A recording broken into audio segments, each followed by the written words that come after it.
75 digital banking units के लोकार्पण समारोह में यहाँ पे शामिल हो रहे हैं सर। सर्वप्रथम मैं तहे दिल से आपका आभार व्यक्त करना चाहता हूं सर, आपने अपने व्यस्तम कार्यक्रम में से इस कार्यक्रम के लिए अपना बहुमूल्य समय हमें प्रदान किया है सर। इस कार्यक्रम में माननीय वित्त मंत्री महोदया व आरबीआई गवर्नर हमारे साथ वॉशिंगटन डीसी यूएसए से जुड़े हुए हैं सर, और बैंकिंग व केंद्र सरकार के अधिकारियों के अतिरिक्त 75 डीबीयू से बीसी के माध्यम से केंद्रीय मंत्रीगण, मुख्यमंत्री, राज्य सरकारों के मंत्रीगण, सांसद, एमएलए व कई विशिष्ट अतिथि हमारे साथ सर जुड़े हुए हैं।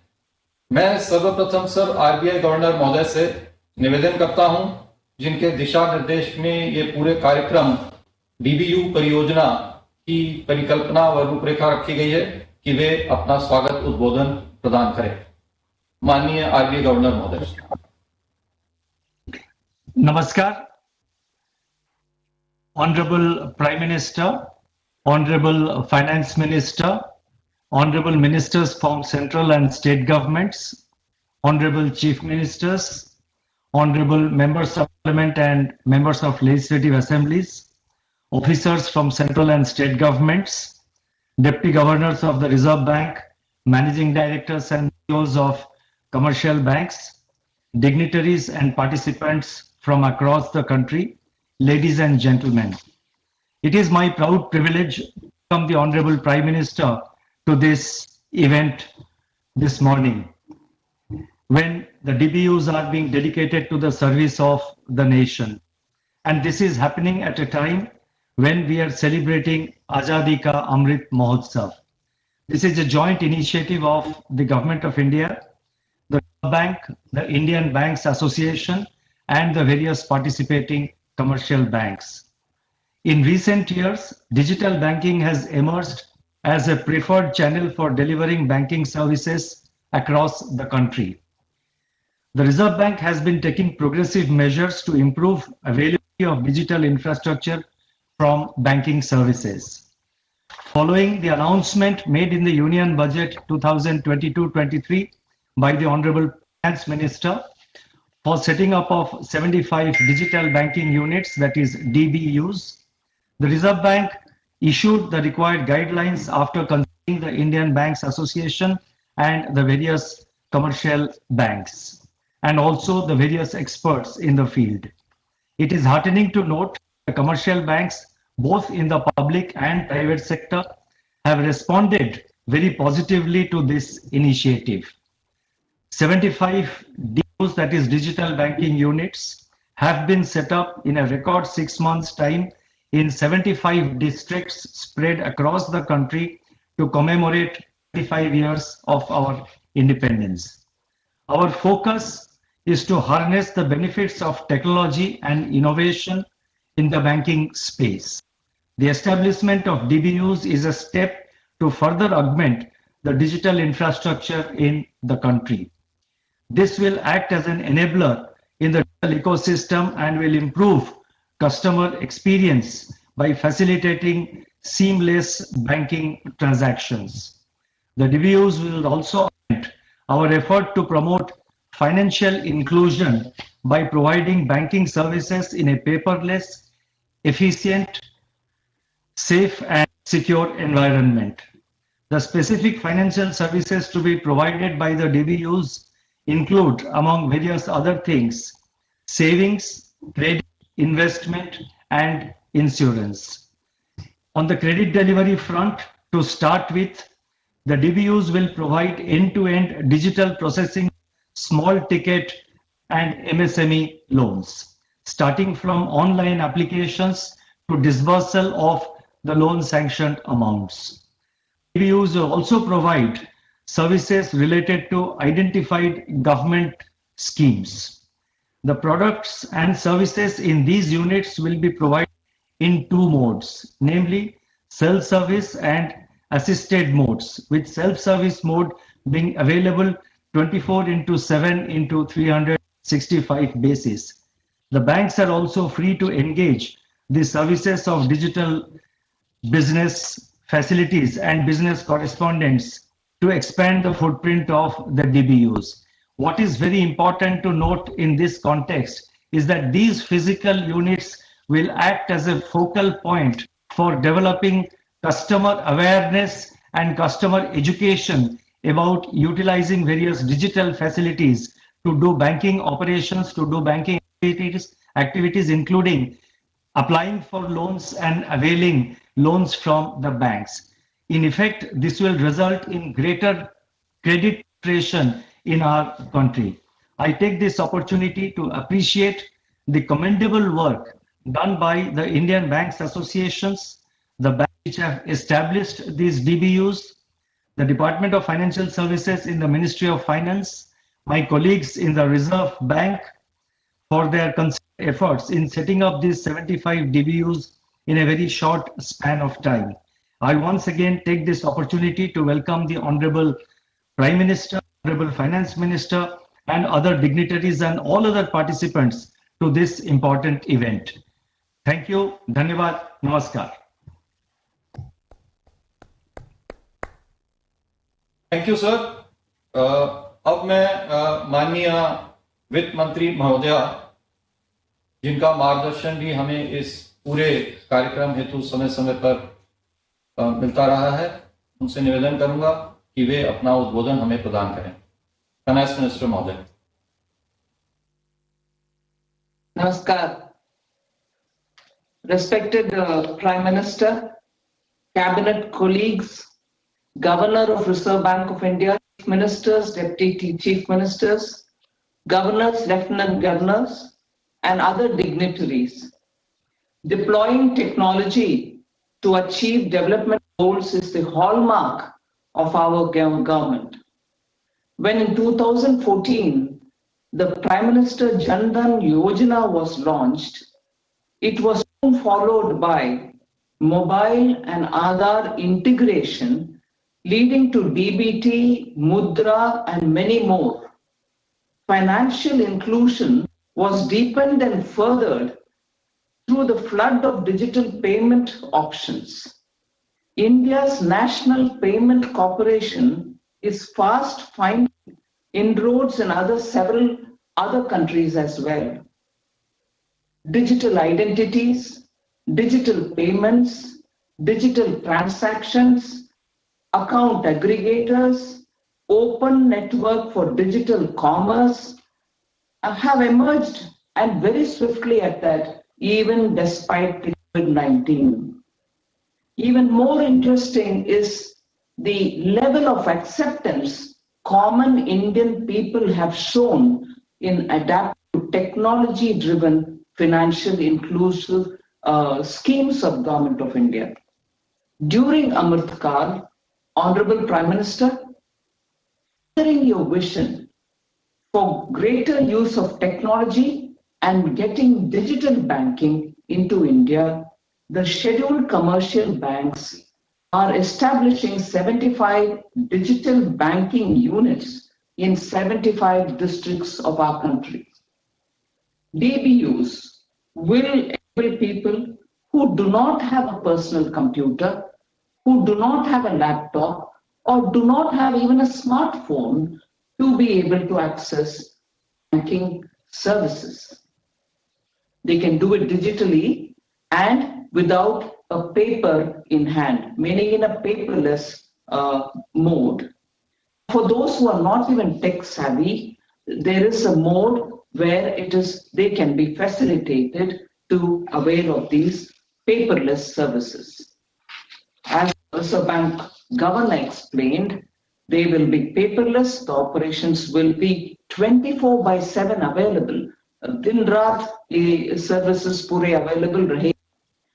Even cash deposit facilities or opening of a deposit or fixed deposit or recurring deposit, you can avail of all these services.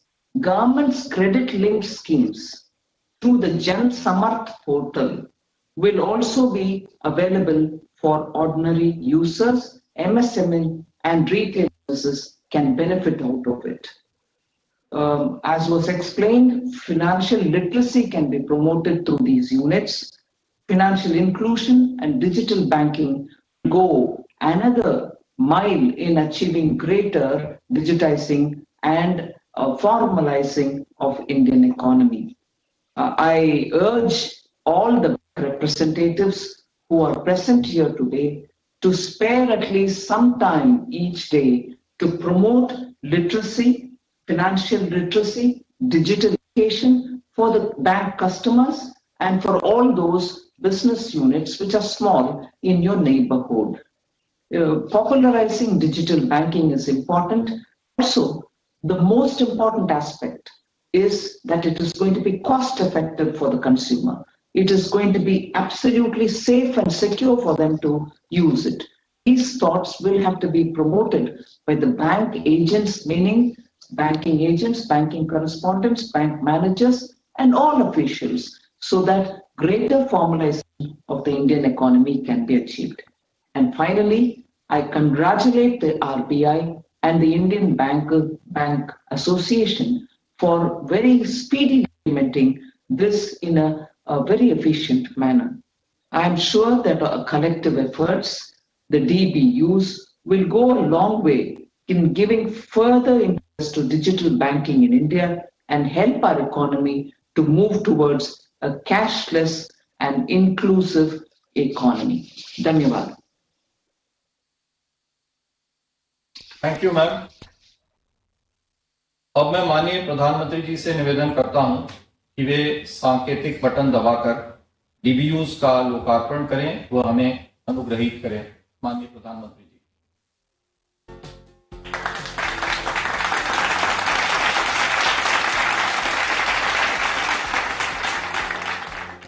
Technology का सही इस्तेमाल पूरी मानवता के लिए कितना क्रांतिकारी है, इसका उदाहरण भारत ने डिजिटल इंडिया अभियान के तौर पर पूरे विश्व के सामने रखा है। माननीय प्रधानमंत्री श्री नरेंद्र मोदी जी के नेतृत्व में डिजिटल इंडिया का संकल्प आज देश को नित नई ऊंचाइयां प्रदान कर रहा है। 8 वर्षों की यह यात्रा देश की जनता के लिए अनेक सुविधाओं को लेकर आई है। आजादी के 7 दशकों तक भी गरीबों के लिए बैंक अकाउंट सुलभ न होने से लेकर पिछले सिर्फ 8 सालों में 47 करोड़ जनधन खाते खुलने की ये यात्रा, हर सुविधा के लिए लाइन लगाने से लेकर जनधन, आधार और मोबाइल की ट्रिनिटी से एक मजबूत डिजिटल वित्तीय इकोसिस्टम की ये यात्रा, कुछ 100 स्टार्टअप से लगभग 80,000 स्टार्टअप्स की ये यात्रा प्रधानमंत्री श्री नरेंद्र मोदी जी के विजन के अनुसार लगातार आगे बढ़ रही है, जहां लक्ष्य सिर्फ एक है, तकनीक का लाभ देश के अंतिम व्यक्ति तक पहुंचे। आजादी के अमृत महोत्सव में माननीय प्रधानमंत्री श्री नरेंद्र मोदी जी के विजन के अनुरूप गो डिजिटल के उद्देश्य के साथ देश के हर कोने में देश के हर व्यक्ति को डिजिटल तकनीक के माध्यम से सभी बैंकिंग सुविधाएं देने के लिए साकार हुई है digital banking unit. Digital banking unit में बैंकिंग से संबंधित सभी कार्य पूरी तरह डिजिटल माध्यम से कागज रहित यानी पेपरलेस, सुगम और सुरक्षित रूप से करने की सुविधा दी जाएगी। डिजिटल बैंकिंग यूनिट्स में सेल्फ सर्विस जोन के अंतर्गत इंटरनेट बैंकिंग की सुविधा, डिजिटल सेवाओं के लिए टैब, ई-केवाईसी या वीडियो केवाईसी का उपयोग करके खाता खोलने की सुविधा, महत्वपूर्ण बिलर्स द्वारा बिल भुगतान की सुविधा, एंड टू एंड लोन की पूरी कागज रहित और सुगम सुविधा के साथ साथ सरकारी योजनाओं का लाभ उठाने हेतु सभी सुविधाएं उपलब्ध रहेंगी। ये सेल्फ सर्विस जोन साल के 365 दिन और दिन के 24 घंटे सेवा में रहेंगे। वहीं दूसरी ओर डिजिटल असिस्टेंस जोन में ग्राहकों की ऑनबोर्डिंग, डेबिट कार्ड जारी और अनब्लॉक करना, मोबाइल बैंकिंग और इंटरनेट बैंकिंग सहायता, ग्राहक शिकायतें और शिकायत प्रबंधन, सावधि और आवर्ती जमा खाता खोलने की सुविधा, ग्राहकों के लिए mobile banking, internet banking, debit card, credit card और फास्टैग हेतु डिजिटल किट और साथ ही व्यापारियों के लिए यूपीआई, क्यूआर कोड, भीम, आधार, पीओएस के लिए डिजिटल किट जैसी सुविधाएं उपलब्ध रहेंगी।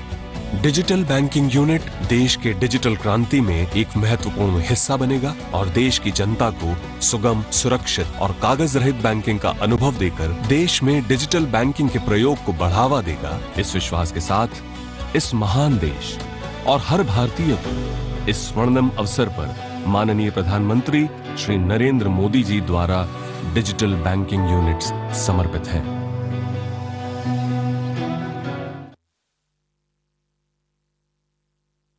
Thank you sir, thank you. अब मैं माननीय प्रधानमंत्री जी से निवेदन करता हूं कि वे हमें अपना मार्गदर्शन व आशीर्वचन प्रदान करें। माननीय प्रधानमंत्री महोदय।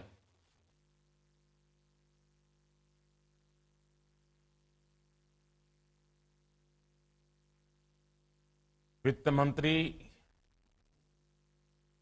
निर्मला जी,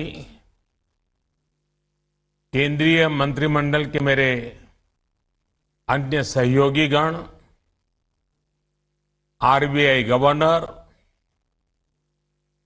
विभिन्न मंत्रालयों के सचिव, देश के अलग अलग कोने में मुख्यमंत्री, मंत्रिपरिषद के लोग जो इस कार्यक्रम का नेतृत्व कर रहे हैं, अर्थनीति से जुड़े सभी जानकार, बैंकिंग सेक्टर के एक्सपर्ट्स, अन्य महानुभाव, देवी और सज्जनों,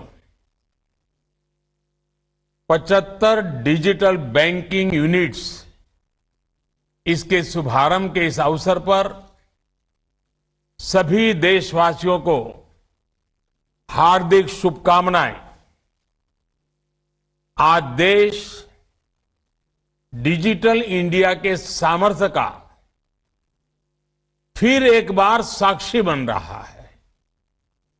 आज 75 डिजिटल बैंकिंग यूनिट्स देश के 75 जिलों में धरातल पर उतर रही है। मैं इस मिशन से जुड़े सभी लोगों, हमारे बैंकिंग सेक्टर को, हमारे आरबीआई को बहुत बहुत बधाई देता हूं। साथियों, भारत के सामान्य मानवी के जीवन को आसान बनाने का जो अभियान देश में चल रहा है, डिजिटल बैंकिंग यूनिट्स उस दिशा में एक और बड़ा कदम है। ये सिर्फ एक ऐसी विशेष बैंकिंग व्यवस्था है जो मिनिमम डिजिटल इंफ्रास्ट्रक्चर से मैक्सिमम सेवाएं देने का काम करेगी। ये सेवाएं कागजी लिखापट्टी और झंझटों से मुक्त होगी और पहले से कहीं ज्यादा आसान होगी। यानी इनमें सुविधा होगी और एक मजबूत डिजिटल बैंकिंग सुरक्षा भी होगी। गांव में, छोटे शहर में कोई व्यक्ति जब डिजिटल बैंकिंग यूनिट की सेवाएं लेगा तो उसके लिए पैसे भेजने से लेकर लोन लेने तक सब कुछ आसान हो जाएगा, ऑनलाइन हो जाएगा। आप कल्पना करिए, एक जमाने में जब एक ग्रामीण को, हमारे गांव के नागरिक को, एक गरीब को छोटी छोटी बैंकिंग सेवाओं के लिए संघर्ष करना पड़ता था, उसके लिए ये एक बहुत बड़ा कदम हुआ करता था। लेकिन आज बहुत आसानी से इस बदलाव को वो जीने के लिए आनंदित हो जाएगा, उत्साहित हो जाएगा। साथियों, हमारी सरकार का लक्ष्य भारत के सामान्य मानवी को एम्पावर करना है, उसे पावरफुल बनाना है। इसलिए हमने समाज के अंतिम पायदान पर खड़े व्यक्ति को ध्यान में रखकर नीतियां बनाई और पूरी सरकार उसकी सुविधा और प्रगति के रास्ते पर चली। हमने दो चीजों पर एक साथ काम किया। पहला, बैंकिंग व्यवस्था को सुधारना, उसे मजबूत करना, उसमें पारदर्शिता लाना, और दूसरा, वित्तीय समावेश किया, फाइनेंशियल इंक्लूजन किया। पहले जब बौद्धिक सेमिनार्स होती थी, बड़े बड़े विद्वान लोग अर्थव्यवस्था की, बैंकिंग व्यवस्था की, गरीबों की चर्चा करते थे, तब स्वाभाविक रीते वित्तीय समावेश की बात होती ही थी। लेकिन जो व्यवस्थाएं थी वो विचारों तक सीमित रह जाती थी। व्यवस्थाएं इस क्रांतिकारी कार्य के लिए, फाइनेंशियल इंक्लूजन के लिए, समावेश के लिए तैयार नहीं होती थी। पहले सोचा जाता था कि गरीब खुद चलकर बैंक चला जाएगा, बैंक सिस्टम से वो जुड़ जाएगा। लेकिन हमने रिवाज बदला। हमने तय किया कि बैंक खुद चलकर गरीब के घर तक जाएंगे। इसके लिए हमें सबसे पहले गरीब और बैंकों के बीच की दूरी कम करनी थी। हमने फिजिकल दूरी भी कम की, और सबसे बड़ा जो रुकावट थी, उस मनोवैज्ञानिक दूरी को भी हमने कम किया। हमने बैंकिंग सेवाओं को दूर सुदूर में, घर घर तक पहुंचाने को सर्वोच्च प्राथमिकता दी। आज भारत के 99% से ज्यादा गांवों में 5 किलोमीटर के भीतर कोई न कोई बैंक ब्रांच, बैंकिंग आउटलेट या बैंकिंग मित्र, बैंकिंग कॉरेस्पॉन्डेंट मौजूद है। इसके अलावा देश में जो पोस्ट ऑफिस का व्यापक नेटवर्क था, आज इंडिया पोस्ट बैंक के जरिए वो भी बैंकिंग की मुख्य धारा का हिस्सा बन चुका है। आज देश में हर 1 लाख वयस्क आबादी पर जितनी बैंक शाखाएं मौजूद हैं, वो जर्मनी, चीन और दक्षिण अफ्रीका से ऐसे देशों से भी ज्यादा है। साथियों, हम सामान्य मानवी के जीवन स्तर को बदलने का संकल्प लेकर के दिन रात मेहनत कर रहे हैं। हमारा संकल्प है व्यवस्थाओं में सुधार का, हमारा संकल्प है पारदर्शिता लाने का, हमारा संकल्प है आखिरी पंक्ति में खड़े व्यक्ति तक पहुंचने का। जब हमने जनधन अकाउंट की मुहिम शुरू की तो कुछ आवाजें उठी कि गरीब बैंक खाते का क्या करेगा। यहां तक कि इस फील्ड के कई एक्सपर्ट भी नहीं समझ पा रहे थे इस अभियान का महत्व क्या है। लेकिन बैंक खाते की ताकत क्या होती है, ये आज पूरा देश देख रहा है। मेरा देश का सामान्य से सामान्य नागरिक अनुभव कर रहा है। बैंक और बैंक खातों की वजह से हमने गरीबों को बहुत कम प्रीमियम पर बीमा की सुविधा दी। बैंक खातों की ताकत से जुड़ने के बाद गरीबों को बिना गारंटी लोन मिलने का रास्ता खुल गया। बैंक अकाउंट होने की वजह से गरीब लाभार्थियों तक सब्सिडी का पैसा सीधे उनके खाते में पहुंचा। बैंक खातों के जरिए ही गरीबों को घर बनाना हो, शौचालय बनाना हो, गैस की सब्सिडी प्राप्त करना हो, उनको सीधे उनके खाते में दिया जा सका। किसानों को भी तमाम सरकारी योजनाओं से मिलने वाली मदद बैंक खातों की वजह से उन तक आसानी से पहुंचाई जा सकी। और जब कोरोना महामारी का दौर आया तब सीधे गरीब के बैंक अकाउंट में, माताओं बहनों के बैंक अकाउंट में सीधा पैसा पहुंचाया गया। बैंक खातों की वजह से हमारे रेहड़ी पटरी वाले भाई बहनों के लिए स्वनिधि योजना भी शुरू होगा पाई। जबकि उसी दौरान विकसित देशों तक को इस काम में मुश्किलें पेश आ रही थी। आपने सुना होगा,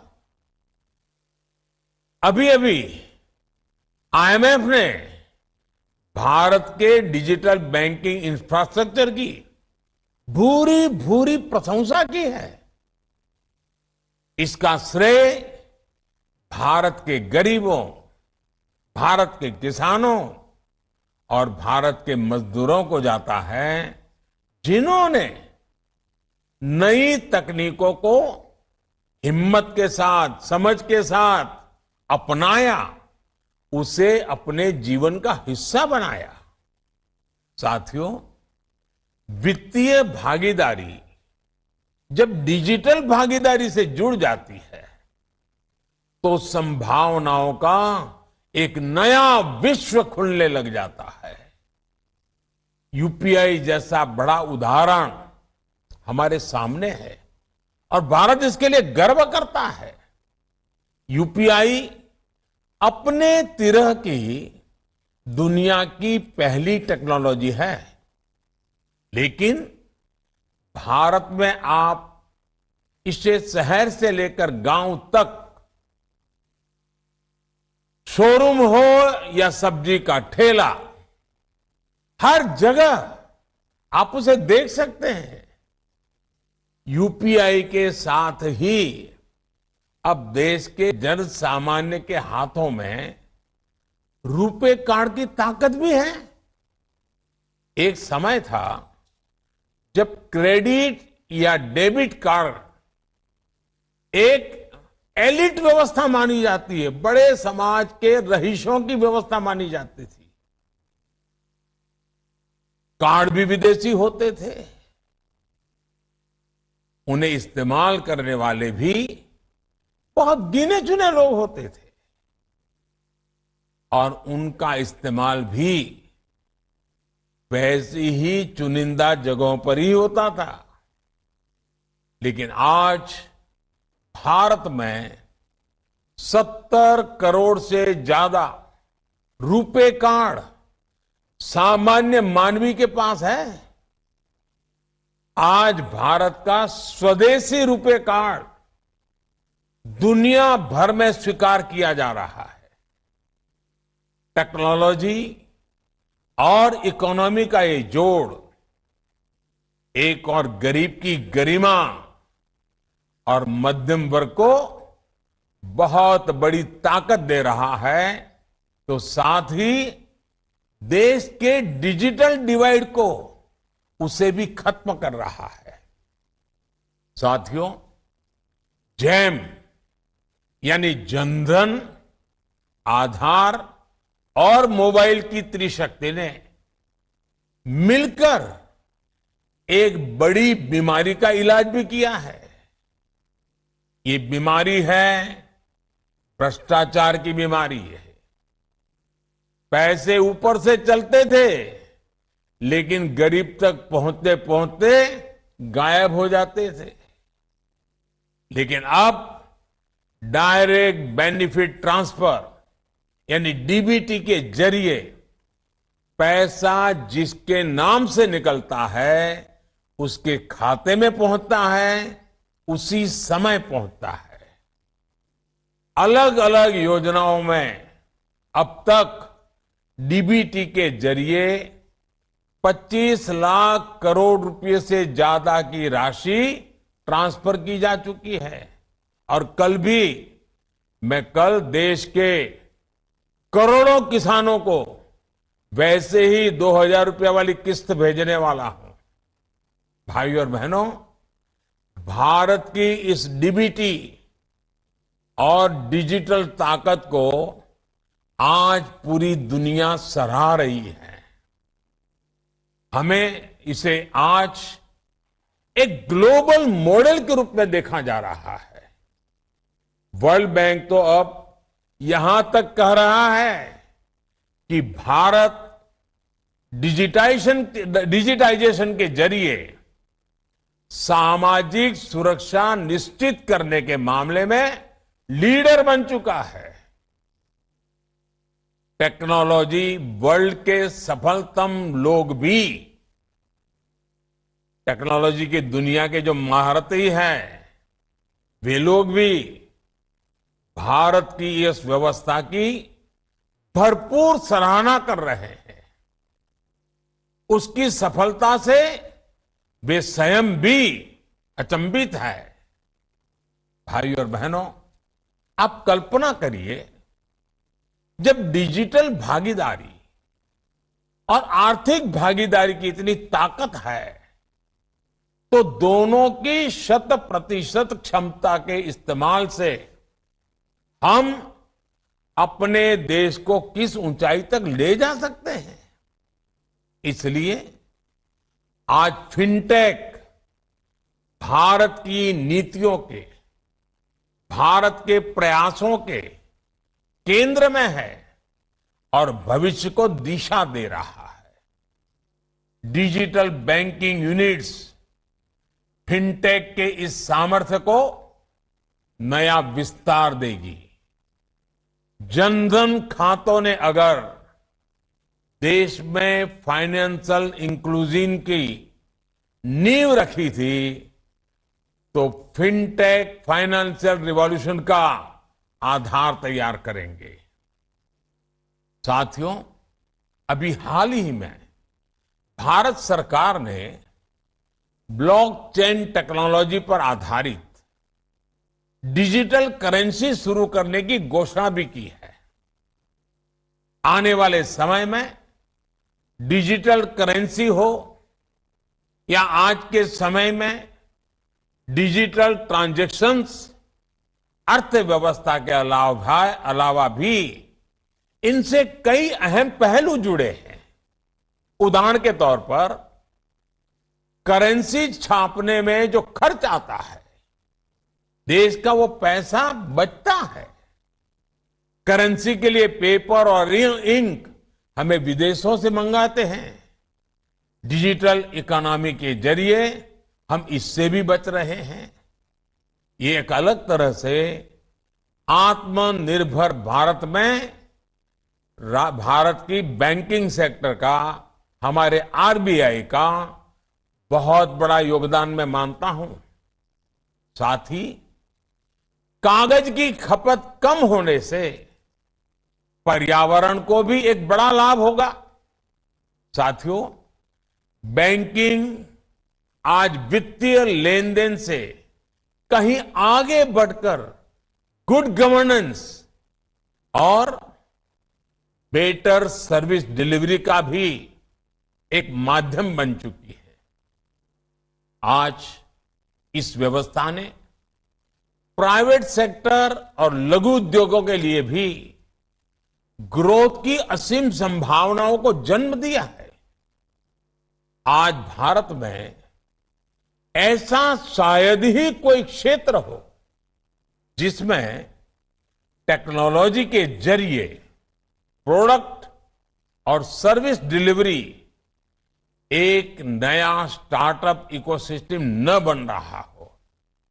आप देखिए, आज आपको बंगाल से अगर शहद चाहिए हो या असम से आपको बैम्बू प्रोडक्ट की जरूरत हो, अगर आपको केरल से हर्ब चाहिए हो या लोकल रेस्टोरेंट से कोई पसंदीदा चीज खाने के लिए मंगवानी हो, या फिर आपको कानून से जुड़ी सलाह की जरूरत हो, हेल्थ के लिए कोई सलाह की जरूरत है, या गांव में बैठे किसी युवा को शहर के किसी टीचर से क्लास लेनी हो, डिजिटल इंडिया ने वो सब मुमकिन कर दिया है जिसकी हम कुछ साल पहले कल्पना भी नहीं कर सकते थे। साथियों, डिजिटल इकोनॉमी आज हमारी इकोनॉमी भी और हमारे स्टार्टअप वर्ल्ड की भी मेक इन इंडिया और आत्मनिर्भर भारत की बहुत बड़ी ताकत है। आज हमारे छोटे उद्योग, हमारी एमएसएमईज जेम जैसी व्यवस्था के जरिए सरकारी टेंडरों से भी भागीदारी कर रहे हैं। उन्हें व्यापार के नए अवसर मिल रहे हैं। जेम पर अब तक 2.5 लाख करोड़ रुपए के ऑर्डर दिए जा चुके हैं। आप आकलन कर सकते हैं, इससे देश की लोकल इकोनॉमी को वोकल फॉर लोकल के मिशन को कितना बड़ा लाभ हुआ होगा।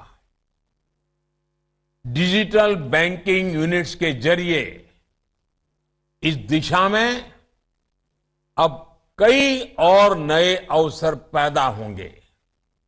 हमें इस दिशा में इनोवेशन करने होंगे। नई सोच के साथ नए अवसरों का स्वागत करना होगा। साथियों, किसी भी देश की अर्थव्यवस्था उतनी ही प्रगतिशील होती है जितना वहां का बैंकिंग सिस्टम मजबूत होता है। आज भारत की इकोनॉमी एक निरंतरता के साथ आगे बढ़ रही है। ये इसलिए मुमकिन हो रहा है क्योंकि इन 8 वर्षों में देश 2014 के पहले वाले फोन बैंकिंग सिस्टम से डिजिटल बैंकिंग पर शिफ्ट हो गया है। 2014 से पहले की फोन बैंकिंग आप लोगों को भली भांति याद होगा और समझ गए होंगे। बैंकों को ऊपर से फोन आता था और तय होता था कि बैंक कैसे काम करें, किसे पैसे दें। इस फोन बैंकिंग राजनीति ने बैंकों को असुरक्षित कर दिया, गड्ढे में उतार दिया, देश की अर्थव्यवस्था को असुरक्षित कर दिया था। हजारों करोड़ के घोटालों के बीच निरंतर घोटाले ही घोटाले की खबरें आया करती थी। लेकिन अब डिजिटल बैंकिंग से सब पारदर्शी तरीके से चल रहा है। हमने एनपीए की पहचान के लिए पारदर्शिता लाने की दिशा में काम किया। लाखों करोड़ रुपए बैंकिंग व्यवस्था में वापस आए। हमने बैंकों को रिकैपिटलाइज किया। विलफुल डिफॉल्टर्स के खिलाफ एक्शन लिया। प्रिवेंशन ऑफ करप्शन एक्ट में भी सुधार किया गया। एनपीए से जुड़े मुद्दों को सुलझाने में आईबीसी की मदद में तेजी लाई गई। हमने लोन के लिए भी टेक्नोलॉजी और एनालिटिक्स के इस्तेमाल को बढ़ावा दिया, जिससे एक पारदर्शी और वैज्ञानिक व्यवस्था खड़ी हो सके। बैंकों के मर्जर जैसे महत्वपूर्ण निर्णय पॉलिसी पैरालिसिस के शिकार थे। देश ने उन्हें भी उतनी ही मजबूती से निर्णय किए, कदम उठाए। आज निर्णयों के नतीजे देश के सामने हैं, दुनिया सराहना कर रही है।